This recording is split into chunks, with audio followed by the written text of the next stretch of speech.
मैं अभी जरंडी नदी पर हूँ, जिसे पहरी नदी कहते हैं और स्थानीय भाषा में बाकड़ी नदी भी कहते हैं। मैं यहाँ पहले भी आ चुका हूँ, यहाँ की वास्तविकता को आपके बीच रख भी चुका हूँ। एक बार पुनः आए, क्योंकि मैं धवलपुर एरिया में रिपोर्टिंग करने के लिए पहुंचा था। सोचा कि एक बार जरंडी नदी तक पहुंचूं और वहाँ की जो मौजूदा समस्या है उसको आपके बीच रखने का प्रयास करूँ। हालांकि समस्या जो है विकराल है, विकट समस्या है, गंभीर समस्या है। ये आज से नहीं, वर्षों से समस्या है और ऐसी समस्या हमेशा बनी रहती है। यहाँ का जो ग्रामीण है वे आज भी जान हथेली पर रख कर इस नदी को पार करते हैं। सोचा एक बार फिर जरंडी नदी पर पहुंचूं और आपके सामने यहाँ की वास्तविकता है, मौजूदा हालत है, उसको रखूं। नमस्कार, मैं यूमेन कश्यप हूँ और आप देख रहे हैं उदंती टाइम्स। हालांकि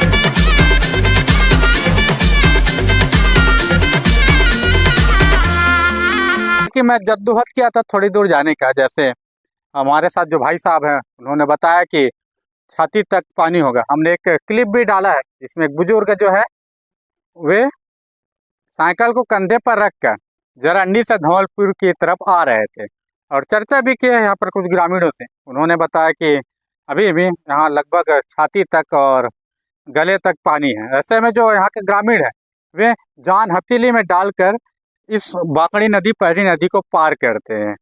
वजह है जरंडी में सुविधाओं का अभाव। हालांकि उन्हें राशन पानी या दैनिक रोजमर्रा के सामानों के लिए वे धवलपुर जाते हैं, मैनपुर जाते हैं, गरिया बन जाते हैं। तो इसी बाकड़ी नदी, पहरी नदी को पार करते हुए वे उनको जाना पड़ता है। जैसे एक घटना भी हुआ था, वो घटना भी हम भाई साहब से बातचीत करेंगे जो हमारे साथ आए हुए हैं, उनसे भी जानने का प्रयास करेंगे। हालांकि इस नदी में अभी तक 2 या 3 घटना घट चुकी है, जैसा हमें हमारे भाई साहब ने बताया।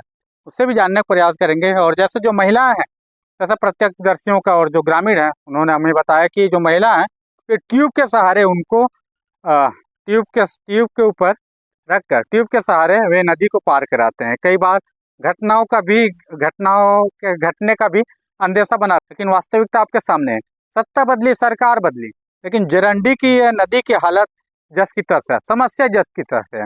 और हमारे साथ कुछ एक भाई साहब है, जो भाई साहब से जानने का प्रयास करेंगे। हालांकि वीडियो के यहाँ पर मैं रोक रहा हूँ, आगे जो भाई साहब हैं वे एक घटना का जिक्र कर रहे थे, उस घटना को भी जानने का प्रयास करते हैं। जब हम यहाँ पर आए थे तो ये भाई साहब हमें एक घटना का जिक्र कर रहे थे और कुछ बता रहे थे जो इस नदी से संबंधित है। तो इनसे भी जानते हैं। तो भाई साहब क्या हुआ था, बताइए। उस समय पढ़ने के लिए जा रहे थे छात्र। ट्यूब से पार करके ही जाना था। उस समय भी बहुत ज़्यादा बाढ़ था और जैसे ही ट्यूब में पार हो रहे थे अचानक ट्यूब पलट गया और कुम्हारी जमुना नेताम जो छात्र 9वीं क्लास के है, शासकीय पूर्व उच्चतर माध्यमिक शाला धवलपुर में पढ़ता था और उसका मौत हो गया। अच्छा, यहाँ से बह गए। तो ये कब का बात है दादा? ये अगस्त 2012 का है। अच्छा, 2012 के बात है। तो और उसका जैसा शव को मिला कि नहीं? हाँ, वो दूसरे दिन मिला। लगभग यहाँ से लगभग 3-4 किलोमीटर दूर पे बूढ़ा राजा। अच्छा, बूढ़ा राजा स्थान में, इसी नदी में ना? तो आप कहाँ से हो? मैं बोड़ापाला से हूँ। अच्छा, बोड़ापाला से हो। तो अभी आप इधर कहाँ से आ रहे हैं? अभी मैं धवलपुर से आ रहा हूँ। अच्छा, जहाँ तक आप जानते हैं कि जानते होंगे कि यहाँ समस्या आप कब से देख रहे हैं? ये तो मैं बचपन से देख रहा हूँ और इसके पहले भी दादा परदादा भी इसी समस्या से को देखते आ रहे हैं। अच्छा, तो आप क्या चाहते हैं? मैं यही सरकार से यही चाहता हूँ कि यहाँ पुल जितना जल्द हो सके यहाँ पर पुल बनाने की कृपा करेंगे ताकि आने जाने में हम लोगों को कोई परेशानी ना हो। अभी कैसे स्थिति है? अभी कितना पानी होगा, जैसा हम लोग क्लिप में भी देखें? अभी भी छाती भर, पेट भर, कमर भर हो रहा है और ये लगभग आज 3-4 दिन हो गया ऐसे बाढ़ चल रहा है इसमें। अच्छा, आपका कहना है कि अभी भी समस्या जस की तस है।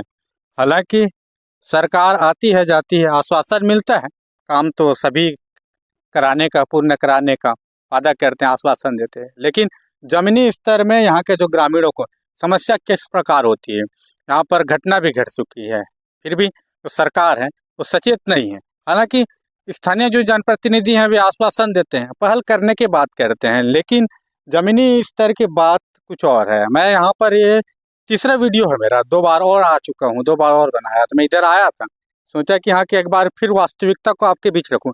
हालांकि एक बार नहीं 2 बार नहीं, आप प्रयास करते रहें, कभी न कभी सरकार तक जाएगी। और कहते हैं कि कोशिश करने वालों की हार नहीं होती। इसी उद्देश्य से मैं यहाँ आया था और भाई साहब मुझे मिल गए, जिससे मैं बातचीत किया। और इन्होंने जो घटना का जिक्र किया कि एक 9वीं क्लास की छात्रा थी जो कि जमुना ने काम करके वो 2012 में ट्यूब से पार होते हुए वे बीच धार में, नदी के जो बहाव तेज था उसमें बह गई और उसका जो शव है वो अगले दिन मिला। यहाँ से लगभग 1-2 किलोमीटर, 1-2 किलोमीटर रुका और 1-2 किलोमीटर बूढ़ा राजा नामक स्थान है, वहाँ पर उसका शव मिला। ऐसे ही यहाँ के जो ग्रामीण हैं वे जान हथेली में डालकर इस उफान भरी बाकड़ी नदी को पार करते हैं, जिसमें हमेशा डर रहता है कोई घटना न घट सके। मुझे लगा था कि यहाँ आया तो एक बार फिर जरंडी के इस मुद्दे को आपके बीच रखूँ। और आपसे भी निवेदन करता हूँ कि ये वीडियो अगर आप देख रहे होंगे तो वीडियो को अधिक से अधिक शेयर करें, ताकि सरकार के कानों तक पहुँचे और जरंडी के जो हमारे इस समस्या है, समस्या का समाधान हो। हालांकि समस्या कभी खत्म नहीं होती है, लेकिन आप और हम कोशिश करें तो समस्या हालांकि थोड़ी सी कम जरूर होगी। ऐसे आपको हमारी ये वीडियो अच्छी लगी हो तो वीडियो को लाइक और शेयर करें, साथ साथ हमारे चैनल को सब्सक्राइब करें। धन्यवाद।